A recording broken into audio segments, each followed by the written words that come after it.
Las faldas gélidas del volcán Popocatépetl.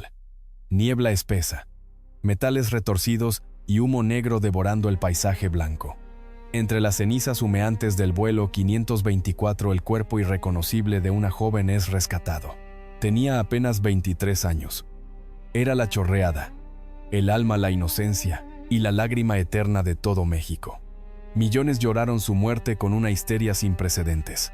Pocos saben que detrás de este brutal impacto que partió la historia en dos, se ocultaban presagios aterradores. Parecía que la muerte misma llevaba años sentada en la penumbra esperándola con paciencia infinita. ¿Qué sucede cuando el guión más sangriento y trágico de la pantalla grande se convierte en una maldición ineludible en la vida real? El origen de esta condena no comienza en las nubes heladas, sino en la tierra caliente de Veracruz. 1926. Nace Blanca Estela Pavón. Para desentrañar su tragedia psíquica, hay que entender la máquina devoradora de almas que era la industria del entretenimiento en aquella época.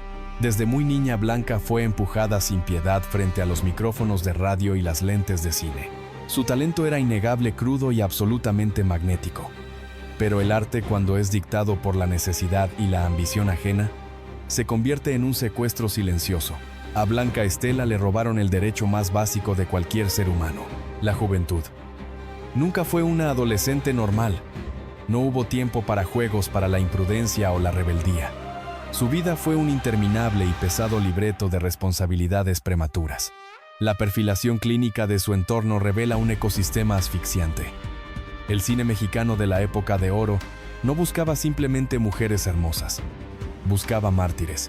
El público de un país profundamente católico, dolido y machista exigía un arquetipo muy específico, casi divino: la mujer pura, devota, infinitamente dócil y nacida exclusivamente para sufrir, sangrar y sacrificarse por el amor de un hombre.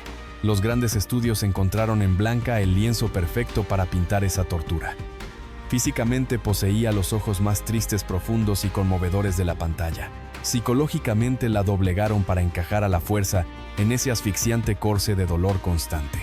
Visualicen el peso aplastante de esta imposición. Obligaron a una adolescente frágil a cargar sobre sus pequeños hombros toda la melancolía, la pobreza y el sufrimiento de una nación entera. Le enseñaron a llorar de forma desgarradora frente a las cámaras antes de enseñarle a vivir en libertad.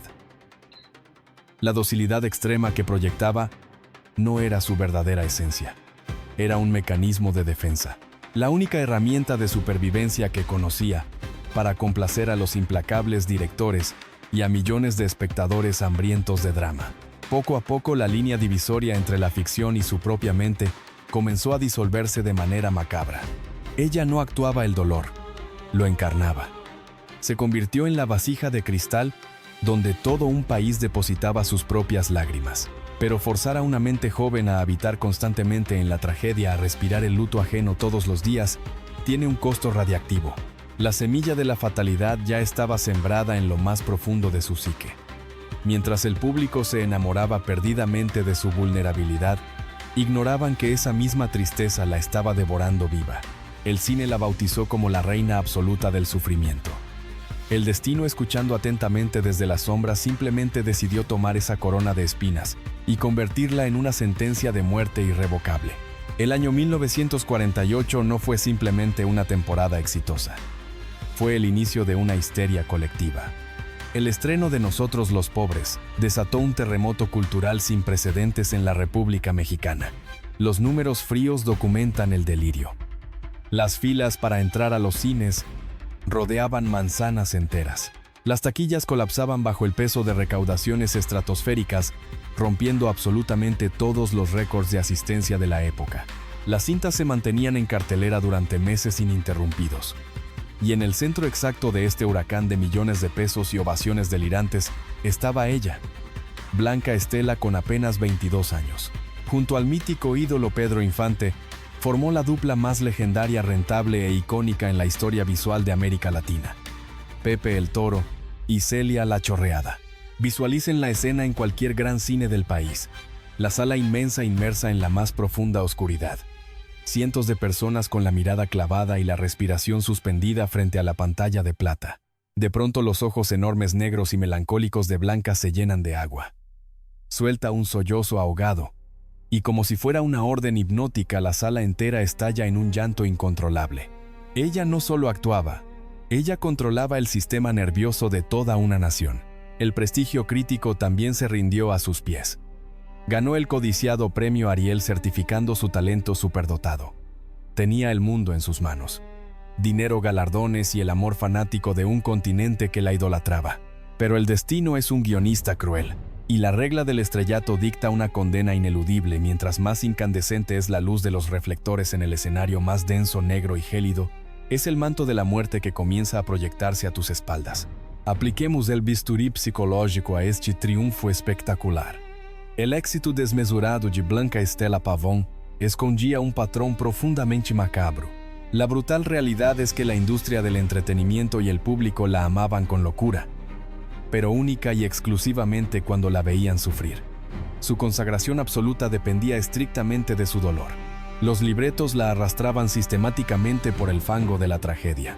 La humillaban, la hacían llorar, mares de lágrimas, la sometían a pérdidas insoportables, como la muerte de su bebé en la ficción, atrapado en un incendio dantesco en Ustedes los ricos. La fama se convirtió en una condena morbosa. Se transformó en la especialista indiscutible de la agonía. Su bello rostro era sinónimo de martirio y luto. El verdadero thriller psicológico comienza a tomar forma en este punto de no retorno. Los límites entre la mujer real y el mártir ficticio empezaron a difuminarse de manera aterradora. Ganaba fortuna, sí, pero su corona estaba forjada con cruces y ataúdes cinematográficos. La industria exigía que su personaje sangrara emocionalmente para poder facturar en taquilla. Y en ese constante y oscuro coqueteo con la fatalidad frente a las cámaras, la sombra de la muerte real empezó a impregnar su aura. ¿Cómo puedes escapar de la tragedia en tu vida privada cuando todo un país paga millones en taquilla única y exclusivamente para verte morir lentamente de tristeza en la pantalla grande? El reloj de arena de su vida comenzaba a vaciarse aceleradamente. Y ella lo sabía. Detrás de las puertas cerradas, lejos del clamor ensordecedor de las multitudes y el brillo del celuloide, la mente de Blanca Estela Pavón se había convertido en un laberinto de terrores silenciosos. No era simplemente el estrés agudo del estrellato, era una paranoia clínica, una certeza asfixiante que le helaba la sangre. Sentía con una claridad espeluznante el aliento frío y pestilente de la muerte, rozando su nuca constantemente. El síntoma más evidente y perturbador de esta fractura psicológica era su fobia paralizante a volar. La aviación comercial en la década de los 40 era un riesgo latente, es cierto. Pero el terror de Blanca desafiaba cualquier lógica estadística o miedo racional. Pocos saben que cada vez que se veía obligada a subir a una aeronave por exigencias de su implacable agenda, experimentaba severos ataques de pánico, sudoración fría, taquicardias incontrolables, llantos ahogados y desesperados en la sala de abordaje. La joven actriz intuía con una precisión casi sobrenatural que el cielo abierto no era su camino dorado al éxito, sino el abismo oscuro que la estaba esperando para devorarla.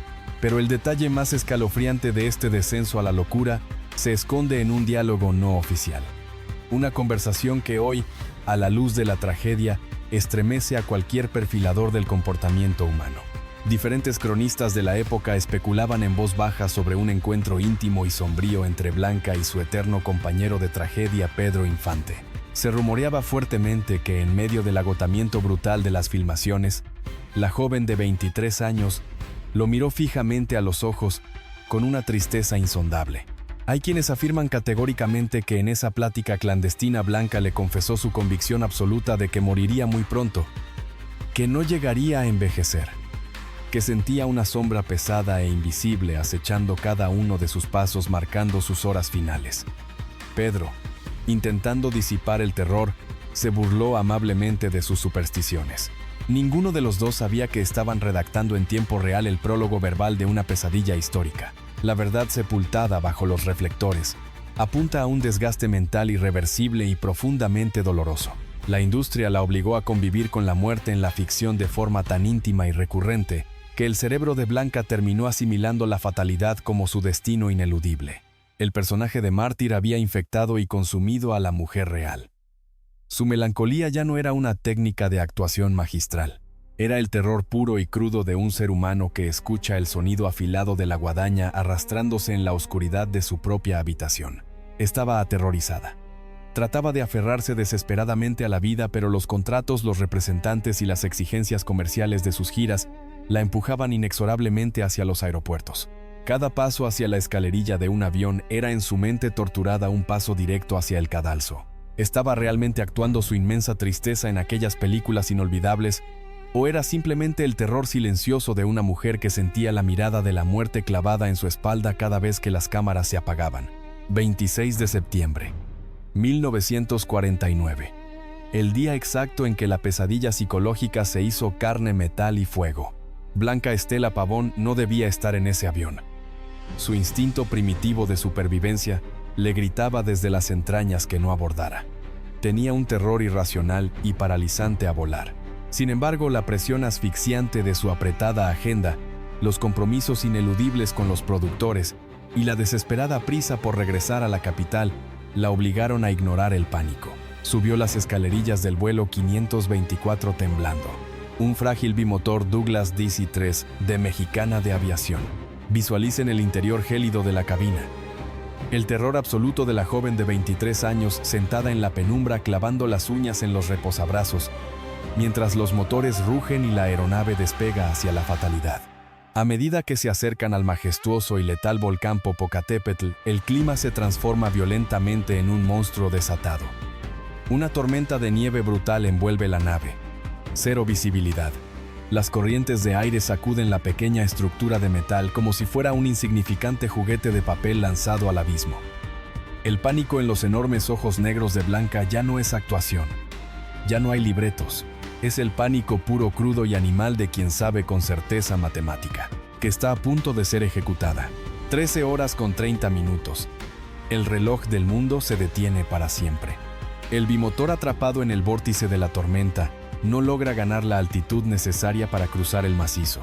Una inmensa pared de roca afilada, el temible Pico del Fraile, emerge de la espesa niebla como una gigantesca guadaña de piedra. El impacto es devastador, ensordecedor, catastrófico.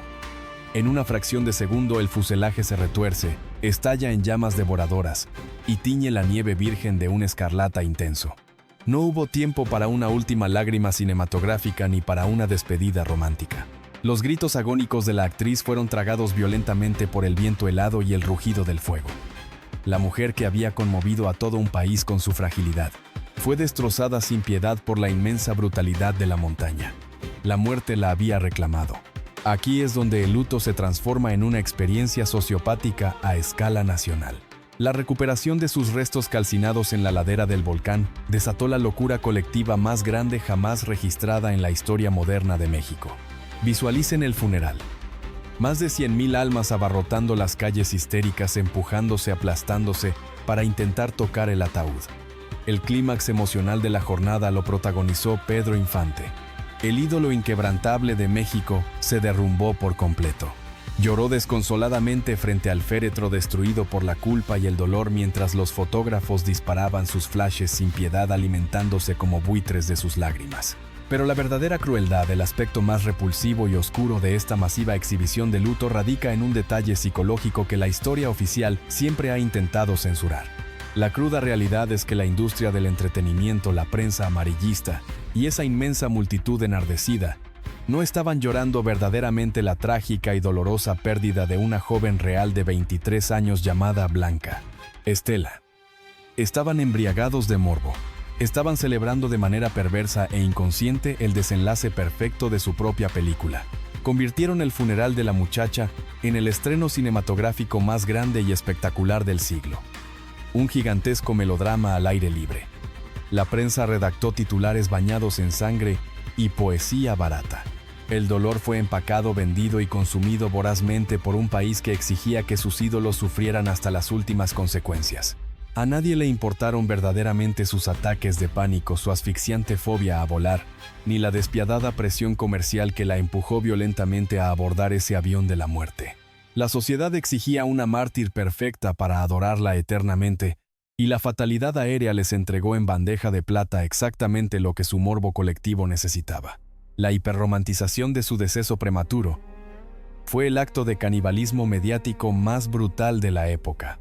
Al final del día, la inmensa multitud lloraba apasionadamente por la chorreada. Pero la frágil Blanca Estela, la verdadera mujer que sintió el metal hirviendo perforar su piel, murió completamente aterrorizada y sola en medio de la nieve.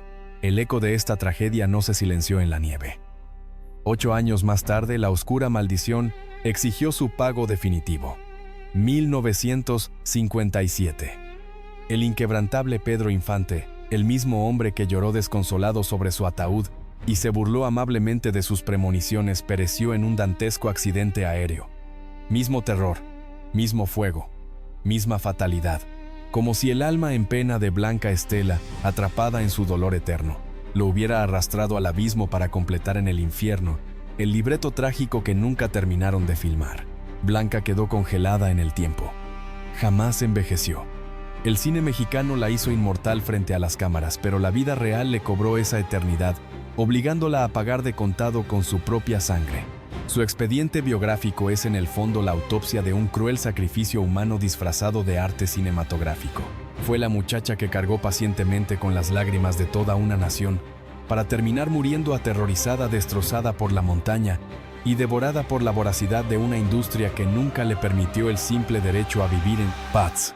Al final, cuando las luces de la inmensa sala de cine se apagan y la pantalla de plata se funde a negro, no es la devoción absoluta del público el arma más silenciosa, hermosa y despiadada que se ha forjado jamás para aniquilar la humanidad de una leyenda viva.